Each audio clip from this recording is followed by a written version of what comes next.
Shalom, shalom, bonjour, soyons tous bénis. Nous rendons grâce à l'Éternel, le Dieu vivant, qui nous accorde le souffle de vie et qui nous donne de venir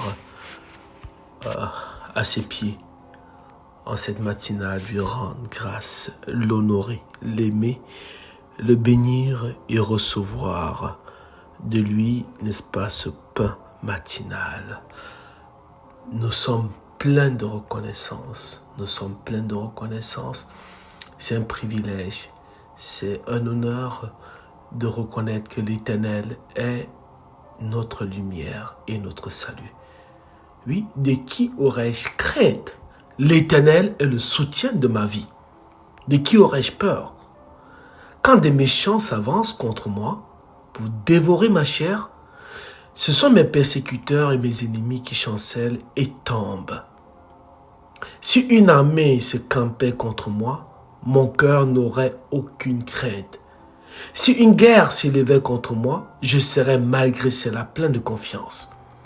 Je demande à l'Éternel une chose que je désire ardemment. Je voudrais habiter toute ma vie dans la maison de l'Éternel, pour contempler la magnificence de l'Éternel et pour admirer son temple. Admirer, Seigneur, la beauté de ton temple. Admirer, Seigneur, la grandeur et l'immensité de ton œuvre.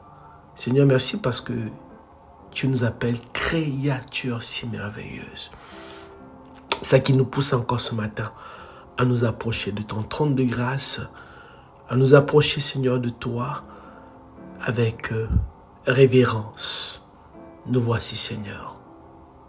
Merci de nous manifester encore ton amour, de nous parler sur notre vie, de parler, Seigneur, sur cette journée et de nous donner de prendre possession entièrement de tes oracles, de ton plan pour nous durant toute cette journée. Alléluia. Alors, notre pain quotidien est dans le livre de Luc, chapitre 19.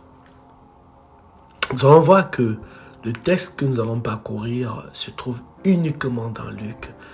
Il y a des textes comme ça qu'on retrouve uniquement dans Luc. Le texte de Luc 19, un beau texte. Un texte qui nous parle, n'est-ce pas, de la vie de Zachée. Qui est Zachée? Verset 1. Jésus étant entré dans Jéricho, traversait la ville et voici un homme riche appelé Zachée, chef des publicains, cherchait à voir qui était Jésus. Mais il ne pouvait pas y parvenir à cause de la foule, car il était de petite taille. Il courut en avant et monta sur un sycomore pour le voir, parce qu'il devait passer par là. Lorsque Jésus fut arrivé à cet endroit, il leva les yeux et lui dit, « Zachée, à toi de descendre, car il faut que je demeure aujourd'hui dans ta maison. » Zachée se hâta de descendre et il le reçut avec joie.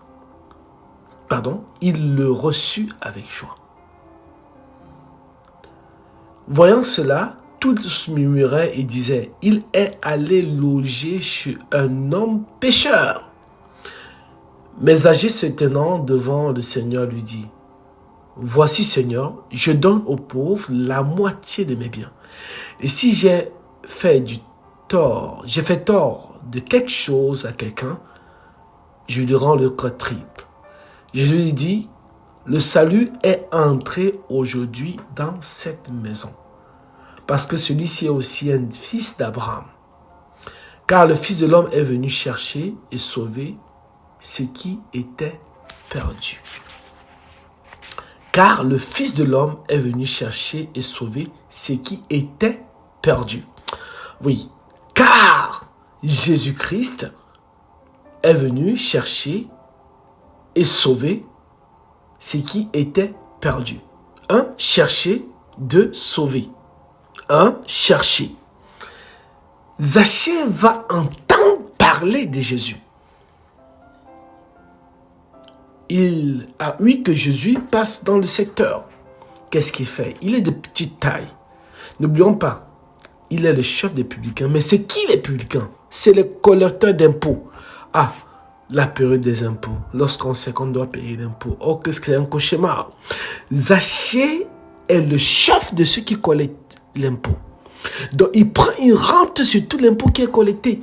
Et ça, c'est l'impôt indirect. Donc, l'impôt indirect touchait directement ce qui était dans le temple.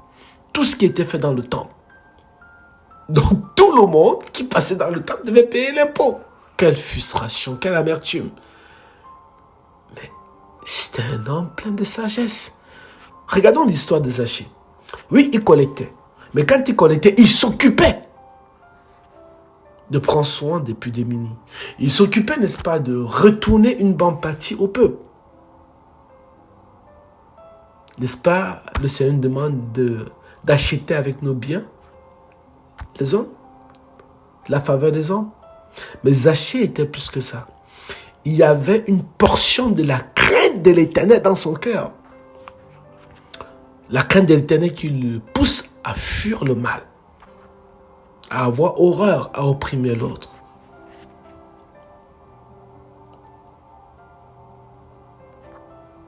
Zachée n'est pas simplement curieux à connaître Jésus. Zachée a une soif profonde dans son cœur de rencontrer Jésus, de faire une rencontre à Jésus. Il a une soif.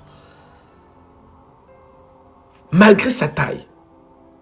Je veux dire à quelqu'un aujourd'hui, ne considère pas ta position d'aujourd'hui comme un échec. Sois déterminé plus que jamais à faire ces rencontres avec Jésus. Je prie que Christ te donne de faire la différence. Que la situation que tu traverses ne soit pas la fin.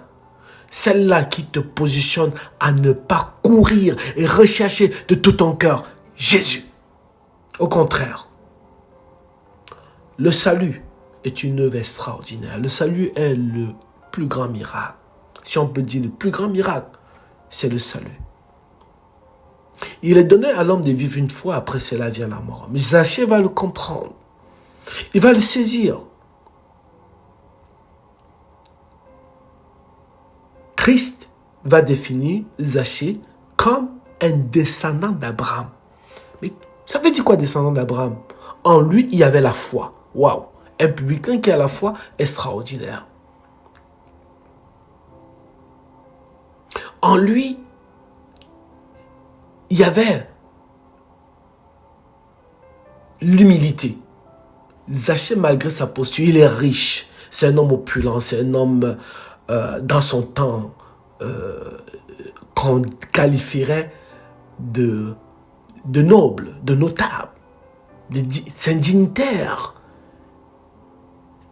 Il fait partie de la haute classe, de la high society. Il va mettre toute cette posture de côté. N'est-ce pas? L'Écriture dit qu'il est difficile à un riche de rentrer dans le royaume.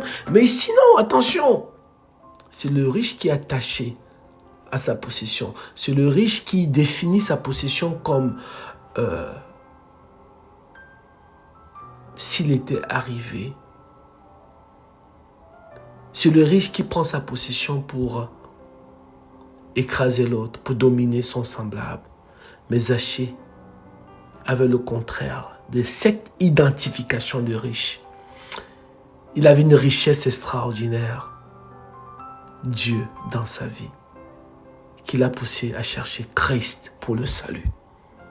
Seigneur, je te bénis parce que aujourd'hui, tu permets à un homme de sortir de sa zone de confort, comme Zachée, malgré tout ce qu'il possède,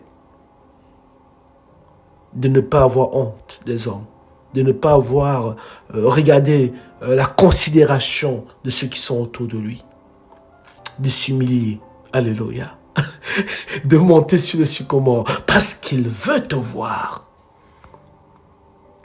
Et je te bénis parce que, tout comme Zachée, tu touches le cœur et tu l'appelles.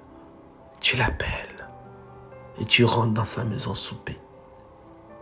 Qu'il en soit ainsi, au nom de Jésus-Christ, sois béni. Alléluia. Amen.